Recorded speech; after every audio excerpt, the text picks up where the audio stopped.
नमस्कार, खबरों के इस बुलेटिन में तुहाडा स्वागत है। मैं हाँ तुहानूं पहला पेश ने चुनियां खबरां।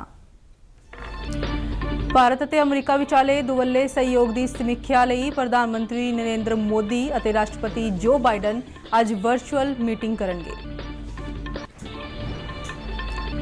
रक्षा मंत्री राजनाथ सिंह वालों वाशिंगटन डीसी विच एयरस्पेस कंपनियां दे नुमाइंदियां नाल मीटिंग। कंपनियां दे नुमाइंदियां नूं भारत दीयां नीतिगत पहलकदमियां दा लाहा लैण दा सद्दा दिता। उपराष्ट्रपति एम वेंकैया नायडू ने कहा है कि देश दीयां महिलावां दा आत्मनिर्भर बनना जरूरी है।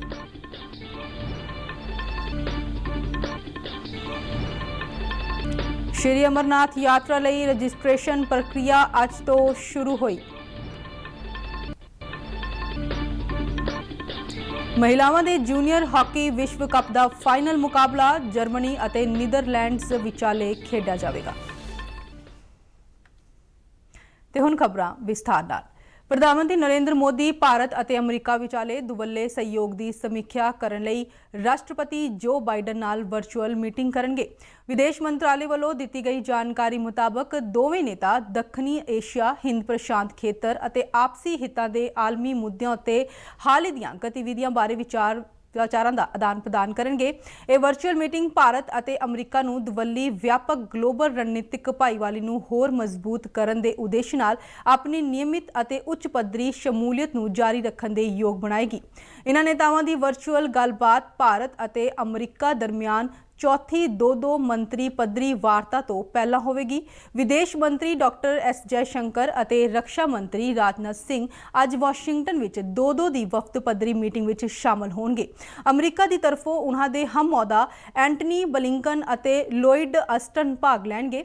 विदेश मंत्रालय के बुलारे अरिंदम बागची ने नवी दिल्ली विच पत्रकार नूं जानकारी दिंदिआं दस्सिया कि दोवें धिरां विदेश नीति और सुरक्षा संबंधी वख-वख पहलुआं ते विचार सांझे करन। उन्होंने कहा कि दो दी यह वार्ता प्रणाली दोनों मुल्कों नूं खेतरी और आलमी हितों बारे विचार सांझे करन दा मंच प्रदान करेगी और दोवें मुल्क इस मंच ते सांझे हितों संबंधी मुद्दों ते काम करन लई रणनीति बना सकणगे।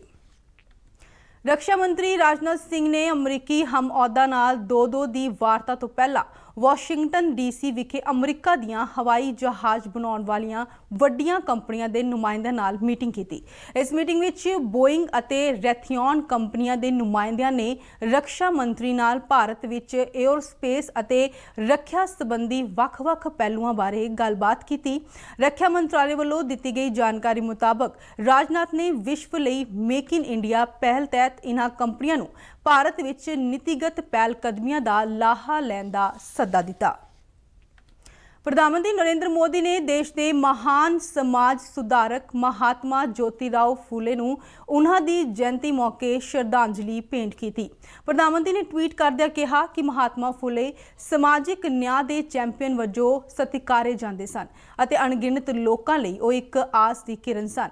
प्रधानमंत्री ने कहा कि एक बहुपक्षी शख्सियत हुंदिआं महात्मा फूले ने समाजिक बराबरी महिला शक्तिकरण और सिक्ख्या लई अनथक काम किया। उपराष्ट्रपति एम वेंकैया नायडू ने कहा कि लोकतंत्र का मतलब लोगों लई काम करना है। नवी दिल्ली के विज्ञान भवन में टिकाऊ विकास के टीचों के स्थानीकरण ते राष्ट्रीय हितधारक सम्मेलन को संबोधन करदिआं उपराष्ट्रपति ने कहा कि इन्हां टीचों को हासिल करने लई सानू सारिआं नू रल मिल के हमला मारना होवेगा।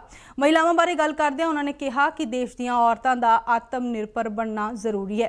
उन्होंने कहा कि संसद विच महिलावां नू लोड़ींदी भागीदारी भी मिलनी चाहिए है। उपराष्ट्रपति ने कहा कि आज़ादी के 75 साल बाद विच पेंडू विकास के टीचों की पूर्ति ना होने ते सूबिਆਂ ਨੂੰ आत्म निरीक्षण करने की लोड़ है। We have made a lot of progress, but we should not be satisfied with the progress we have made. We should aim at achieving 100%. 100% should be our target. For that, what is required? Political will, administrative skill. Mere the bill will not get the result. What is required is political will, administrative skill. ਦੇਸ਼ਵਿਆਪੀ Covid ਟੀਕਾਕਰਨ ਮੁਹਿੰਮ ਤਹਿਤ ਹੁਣ ਤੱਕ 185 ਕਰੋੜ 75 ਲੱਖ ਤੋਂ ਵੱਧ ਟੀਕੇ ਲਗਾਏ ਗਏ ਨੇ।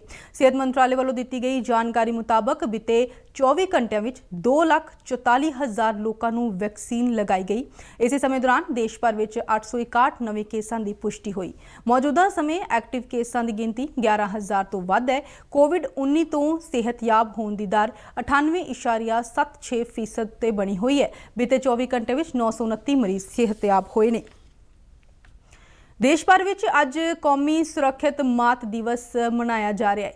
ਇਹ ਦਿਹਾੜੇ ਦਾ ਮੰਤਵ ਮਹਿਲਾਵਾਂ ਵਿੱਚ ਚੰਗੀ ਸਿਹਤ ਸੰਭਾਲ ਲਈ ਅਭਿਆਸਾਂ ਬਾਰੇ ਜਾਗਰੂਕਤਾ ਪੈਦਾ ਕਰਨਾ ਅਤੇ ਗਰਭਵਤੀ ਔਰਤਾਂ ਅਤੇ ਮਾਵਾਂ ਨੂੰ ਬੱਚੇ ਦੇ ਜਨਮ ਤੋਂ ਪਹਿਲਾਂ ਅਤੇ ਬਾਅਦ ਦੀ ਦੇਖਭਾਲ ਲਈ ਪਹੁੰਚ ਨੂੰ ਯਕੀਨੀ ਬਣਾਉਣਾ ਹੈ।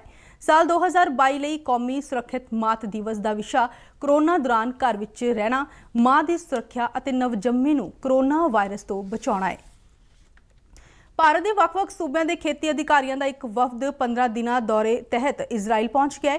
ਇਹ ਵਫਦ ਖੇਤੀ ਖੇਤਰ ਨਾਲ ਸੰਬੰਧਿਤ ਨਵੀਆਂ ਅਤੇ ਉન્નਤ ਤਕਨੀਕਾਂ ਬਾਰੇ ਜਾਣਕਾਰੀ ਹਾਸਲ ਕਰੇਗਾ, ਜਿਸ ਨਾਲ ਭਾਰਤ ਵਿੱਚ ਕਿਸਾਨਾਂ ਦੀ ਆਮਦਨ ਵਿੱਚ ਵਾਧਾ ਕਰਨ ਵਿੱਚ ਸਹਾਇਤਾ ਮਿਲ ਸਕੇਗੀ। ਦੇਸ਼ ਦੇ 7 ਸੂਬਿਆਂ ਦੇ 18 ਅਧਿਕਾਰੀਆਂ ਦਾ ਇਹ ਵਫਦ ਭਾਰਤ ਇਜ਼ਰਾਈਲ ਖੇਤੀ ਪ੍ਰੋਜੈਕਟ ਤਹਿਤ ਸੈਂਟਰਸ ਆਫ ਐਕਸੀਲੈਂਸ ਅਤੇ ਮਾਸ਼ਪ ਖੇਤੀਬਾੜੀ ਸਿਖਲਾਈ ਸੈਂਟਰ ਵੱਲੋਂ ਕਰਵਾਈ ਜਾਣ ਵਾਲੀ ਵਰਕਸ਼ਾਪ ਵਿੱਚ ਭਾਗ ਲਏਗਾ। ਇਸ ਵਰਕਸ਼ਾਪ ਵਿੱਚ ਖੇਤੀ ਅਧਿਕਾਰੀਆਂ ਨੂੰ ਇਜ਼ਰਾਈਲ ਦੀ ਖੇਤੀ ਖੋਜ ਦੇ ਵਿਕਾਸ ਮਾਡਲ, ਪ੍ਰਬੰਧਨ ਅਤੇ ਚੁਣੌਤੀਆਂ ਬਾਰੇ ਜਾਣਕਾਰੀ ਦਿੱਤੀ ਜਾਵੇਗੀ। ਸਾਲ 2021-22 ਦੌਰਾਨ ਭਾਰਤ ਦਾ ਖੇਤੀਬਾੜੀ ਬਰਾਮਦ ਵੱਧ ਕੇ $50 ਬਿਲੀਅਨ ਦੇ ਅੰਕੜੇ ਨੂੰ ਪਾਰ ਕਰ ਗਈ ਹੈ।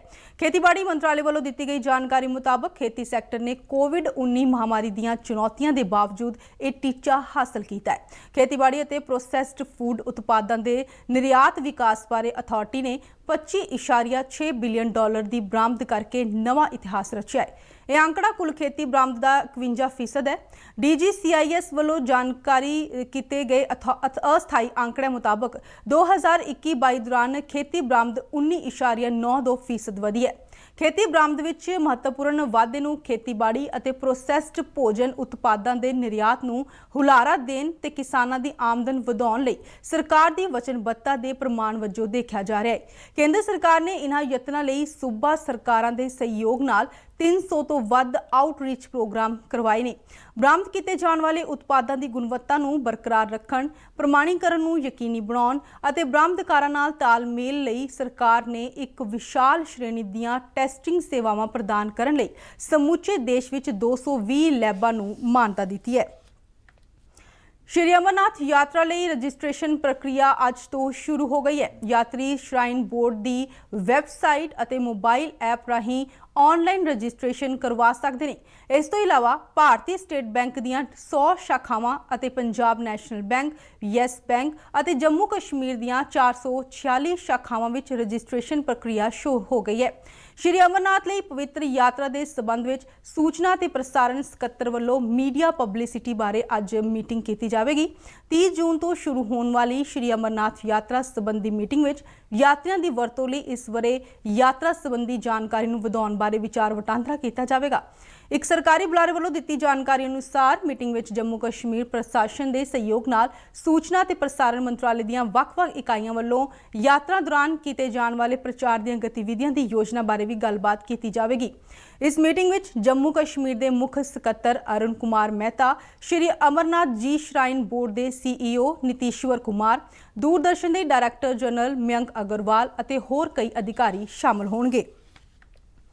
ਪਾਕਿਸਤਾਨ ਵਿੱਚ ਨੈਸ਼ਨਲ ਅਸੈਂਬਲੀ ਸੈਸ਼ਨ ਦੌਰਾਨ ਅੱਜ ਨਵੇਂ ਪ੍ਰਧਾਨ ਮੰਤਰੀ ਦੀ ਚੋਣ ਕੀਤੀ ਜਾਵੇਗੀ। ਪਾਕਿਸਤਾਨੀ ਸੰਸਦ ਦੇ ਸਕੱਤਰੇਤ ਅਨੁਸਾਰ ਪਾਕਿਸਤਾਨ ਮੁਸਲਿਮ ਲੀਗ ਦੇ ਪ੍ਰਧਾਨ ਸ਼ਹਬਾਜ਼ ਸ਼ਰੀਫ ਅਤੇ ਪਾਕਿਸਤਾਨ ਤਹਿਰੀਕ-ਏ-ਇਨਸਾਫ ਵੱਲੋਂ ਸ਼ਾਹ ਮਹਿਮੂਦ ਕੁਰੈਸ਼ੀ ਨੇ ਨਾਮਜ਼ਦਗੀ ਕਾਗਜ਼ ਦਾਖਲ ਕੀਤੇ। ਪ੍ਰਧਾਨ ਮੰਤਰੀ ਦੀ ਚੋਣ ਲਈ ਨੈਸ਼ਨਲ ਅਸੈਂਬਲੀ ਦੀ ਅੱਜ ਬਾਅਦ ਦੁਪਹਿਰ ਮੀਟਿੰਗ ਸੱਦੀ ਗਈ ਹੈ। ਅਸੈਂਬਲੀ ਵਿੱਚ ਬੇਭਰੋਸਗੀ ਮਤੇ ਤੇ ਹੋਏ ਮਤਦਾਨ ਵਿੱਚ ਹਾਰ ਮਗਰੋਂ ਇਮਰਾਨ ਖਾਨ ਦੀ ਸਰਕਾਰ ਡਿੱਗ ਗਈ ਸੀ। ਵੋਟਿੰਗ ਦੌਰਾਨ 342 ਮੈਂਬਰੀ ਨੈਸ਼ਨਲ ਅਸੈਂਬਲੀ ਵਿੱਚ ਵਿਰੋਧੀ ਪਾਰਟੀਆਂ ਨੂੰ ਬੇਭਰੋਸਗੀ ਮਤੇ ਦੇ ਹੱਕ ਵਿੱਚ 174 ਵੋਟਾਂ ਮਿਲੀਆਂ। ਪਾਕਿਸਤਾਨ ਦੇ ਇਤਿਹਾਸ ਵਿੱਚ ਇਮਰਾਨ ਖਾਨ ਪਹਿਲੇ ਅਜਿਹੇ ਪ੍ਰਧਾਨ ਮੰਤਰੀ ਹੋ ਨਿਬੜੇ ਜਿਨ੍ਹਾਂ ਨੂੰ ਬੇਭਰੋਸਗੀ ਮਤੇ ਰਾਹੀਂ ਪ੍ਰਧਾਨ ਮੰਤਰੀ ਦੇ ਅਹੁਦੇ ਤੋਂ ਹਟਾਇਆ ਗਿਆ। ਮਹਿਲਾਵਾਂ ਦੇ ਜੂਨੀਅਰ ਹਾਕੀ ਵਿਸ਼ਵ ਕੱਪ ਦਾ ਖਿਤਾਬੀ ਮੁਕਾਬਲਾ ਜਰਮਨੀ ਅਤੇ ਨੀਦਰਲੈਂਡਸ ਦੇ ਦਰਮਿਆਨ ਖੇਡਿਆ ਜਾਵੇਗਾ। ਟੂਰਨਾਮੈਂਟ ਦੇ ਦੂਜੇ ਸੈਮੀਫਾਈਨਲ ਮੁਕਾਬਲੇ ਦੇ ਵਿੱਚ ਜਰਮਨੀ ਨੇ ਇੰਗਲੈਂਡ ਨੂੰ 0 ਦੇ ਮੁਕਾਬਲੇ 8 ਗੋਲਾਂ ਨਾਲ ਹਰਾਇਆ। ਨੀਦਰਲੈਂਡਸ ਨੇ ਪਹਿਲੇ ਸੈਮੀਫਾਈਨਲ ਵਿੱਚ ਭਾਰਤ ਨੂੰ 3-0 ਦੇ ਫਰਕ ਨਾਲ ਹਰਾ ਕੇ ਫਾਈਨਲ ਵਿੱਚ ਜਗ੍ਹਾ ਬਣਾਈ ਸੀ। ਵਿਸ਼ਵ ਕੱਪ ਦਾ ਖਿਤਾਬੀ ਮੁਕਾਬਲਾ ਭਲਕੇ ਖੇਡਿਆ ਜਾਵੇਗਾ। ਤੀਜੇ ਸਥਾਨ ਲਈ ਭਾਰਤ ਅਤੇ ਇੰਗਲੈਂਡ ਦੀਆਂ ਟੀਮਾਂ ਭਲਕੇ ਆਮੋ-ਸਾਹਮਣੇ ਹੋਣਗੀਆਂ। ਇਸ ਦੇ ਨਾਲ ਹੀ ਖਬਰਾਂ ਦਾ ਬੁਲੇਟਿਨ ਖਤਮ ਹੁੰਦਾ ਹੈ। ਮੈਂ ਮਾਸਕ ਲਗਾ ਕੇ ਸਟੂਡੀਓ ਤੋਂ ਬਾਹਰ ਜਾ ਰਹੀ ਹਾਂ। ਬਾਹਰ ਜਾਣ ਵੇਲੇ ਤੁਸੀਂ ਵੀ ਮਾਸਕ ਜ਼ਰੂਰ ਲਗਾਓ। ਇਜਾਜ਼ਤ ਦਿਓ। ਨਮਸਕਾਰ।